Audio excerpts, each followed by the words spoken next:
Nah, sekitar udah setahun, 2 tahun gitu ya, mereka akhirnya mulai membutuhkan sesuatu yang mungkin perlu perkembangan lebih lanjut nih. Mau gimana ya bisnisnya ya? Halo teman-teman, dimanapun Anda berada, jumpa lagi dengan saya Namelani dalam Dunia Leadership Coaching. Oke teman-teman, kali ini kita mau bahas satu topik yang menarik mengenai dunia bisnis ya, terutama bagaimana coaching itu berperan dalam dunia bisnis. Oke teman-teman, sebelum kita bincang-bincang lebih jauh dan tentunya lebih dalam, kita simak yang lewat berikut ini ya. Sebelum Anda lanjut nonton video ini, silakan Anda subscribe, like, dan share kepada teman-teman Anda sehingga channel ini bisa bertumbuh. Halo teman-teman dimanapun Anda berada, jumpa lagi dengan saya Namelani dan saat ini sudah ada bersama dengan saya Coach Aditya Mijaya. Halo Kak Adit. Halo, Bu Ana, Kak Ada. Apa kabarnya Kak Adit? Kabar baik? Sehat ya? Alhamdulillah sehat. Sehat, alhamdulillah ya. Gini nih Kak Adit nih, kita mau ngobrol-ngobrol tentang dunia bisnis. Waduh, Iya. ini dia nih ya, seru Iya, nih kalau ngomong bisnis ya. Iya, ya siapa tahu kan ada buat teman-teman ya yang lagi merintis usaha, terutama teman-teman mungkin yang masih baru gitu ya Kak Adit ya. Betul. Jadi pengen tahu nih gimana nih dengan peran coaching dalam dunia bisnis. Nah, Seperti itu. boleh? Oke Kak Adit, silahkan kita menyimak nih teman-teman, udah nggak sabar nungguin ya. Oke Kak Adit.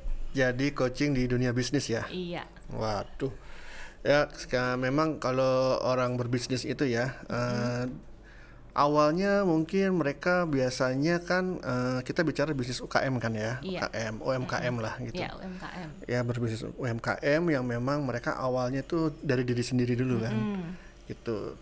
Mungkin awalnya mereka tujuannya ya paling hanya menyalurkan hobi, mulai menyalurkan hobi, ada bakat, ada kemampuan. Kemudian juga mungkin mereka ingin mendapat penghasilan tambahan gitu ya dari bisnis tersebut. Teman-temannya melihat, wah ini kayaknya cocok nih buat bisnis dijual gitu kan. Nah itu Berawal dari biasanya hobi gitu ya Kak biasanya ya? awal dari situ ya, dari kemampuan dari produknya sendiri, hobi dia, kemudian juga akhirnya mulai terbentuk dari teman-temannya ya, dibuat bisnis gitu. Ada juga yang memang mereka memang semata-mata untuk mendapatkan penghasilan gitu ya. Jadi bisnisnya itu biasanya sesuatu yang bukan dari kemampuannya secara spesifik tertentu, tapi yang mereka tuh bisnis yang memang benar-benar yang mereka harapkan sudah terbukti berhasil gitu. Ya bisa bisnis yang kayak sembako, bisnis restoran atau bisnis macam-macam lah ya yang memang mereka berharap dapat penghasilan dari situ gitu. Bahkan juga mungkin yang sifatnya kayak membeli franchise gitu ya, suatu franchise tertentu atau waralaba tertentu gitu ya. Ya mungkin kalau level UMKM ya kecil lah, franchise yang kecil gitu kan. Apakah itu berupa makanan gitu ya, makanan produk-produk yang sifatnya apa tuh fast food gitu ya. Atau minuman-minuman tertentu yang lagi hype, lagi ngetren gitu gitu ya. Boba-bobaan gitu ya. Gitu, ya. Dan ada juga bisnis yang berupa jasa ya, gitu kan. Mereka mulai merintis bisnis yang berupa jasa. Ya bisa bisnis pelatihan, bisnis misalnya bimbel belajar gitu ya, bimbingan belajar, itu kan juga bisnis yang berupa jasa.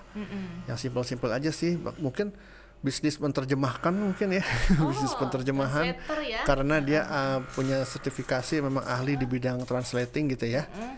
Ya berangkat dari keahliannya juga, dari sekolahnya juga, backgroundnya bisnis macam-macam ya. Kalau menjahit itu produk atau jasa ya?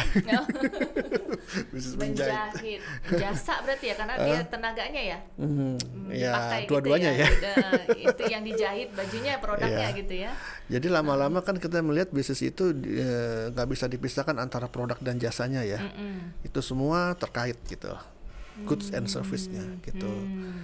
Nah dari situ dari awal yang hanya untuk mendapatkan penghasilan tambahan, biasanya kan lebih fokusnya kepada cash flow ya, menghasilkan cash flow segala macam. Nah sekitar udah setahun 2 tahun gitu ya, mereka akhirnya mulai membutuhkan sesuatu yang mungkin perlu perkembangan lebih lanjut nih. Mau gimana ya bisnisnya ya? Waduh, saya nih bisnis ini nih kayaknya ini udah stuck nih gitu ya, atau harus ngapain lagi sih, gimana sih gitu ya, harus diapain lagi sih supaya bisa berkembang, kenapa kok orang lain kok bisnisnya bisa berkembang gitu ya, saya enggak gitu ya. Ada yang bisa mereka melakukannya sendiri gitu kan, atau mereka diskusi dengan temannya mungkin yang sudah berhasil, mentor gitu segala macam. Tapi mungkin ada juga perlu mereka suatu tempat di mana mereka bisa di-challenge pikirannya. Ya kan, pikirannya bahkan juga mindsetnya gitu ya. Nah itu semua akhirnya dia perlu yang namanya seorang coach gitu. Nah di sinilah business coach kemudian masuk gitu. Bagaimana seorang business coach, ya seorang business coach itu adalah seorang coach yang memang dia passionnya adalah mendevelop para businessman ya, atau para UMKM gitu. Nah disitulah mereka saling bekerja sama ya, akhirnya untuk tujuannya untuk bagaimana bisa mengembangkan usaha dari kliennya atau UMKM tersebut gitu. Berarti tidak terhitung misalnya dia jalan bisnisnya berapa tahun, setahun 2 tahun baru dia butuh seorang coach, enggak gitu ya Kak Adit ya? Ya kalau misalnya saya perhatikan sih memang kalau di awal-awal mereka masih bisa ngerjain sendiri ya, atau mereka butuhnya mentor sebetulnya, seorang mentor yang bisa mengajarkan mereka dan bisa men-sharing pengalaman-pengalaman mereka dalam mengembangkan suatu bisnis gitu ya. Nah cuman suatu ketika mentor ini kan dia terbatas juga ya, pengalamannya ya sudah sampai situ, ilmunya sudah sampai situ, dia mesti cari yang lain lagi gitu. Nah suatu ketika mereka butuh seseorang yang memang tujuannya untuk mendapatkan suatu insight baru gitu, insight baru yang ide-ide baru ya, yang mereka tuh perlu challenge ya, yang ditantang, diprovoke gitu, untuk menembus batasan pikirannya mungkin gitu ya, dalam berbisnis out gitu. Of the box-nya gitu ya. Nah itu butuhnya seorang coach gitu. Walaupun kenyataannya seorang mentor, coach, trainer, konsultan apapun itu satu orang gitu. Mereka punya skill yang memang skill yang beragam ya. Seseorang itu dia bisa mentor dan coaching juga gitu, mentor dan coach juga. Jadi dia selagi mementor, ada saatnya dia menjadi coach gitu kan. Kemudian dalam coach itu dia men-challenge pemikirannya, kemudian menggali visinya segala macam. Sebagai mentor dia memberitahu bagaimana strategi-strateginya gitu ya. Nah itu.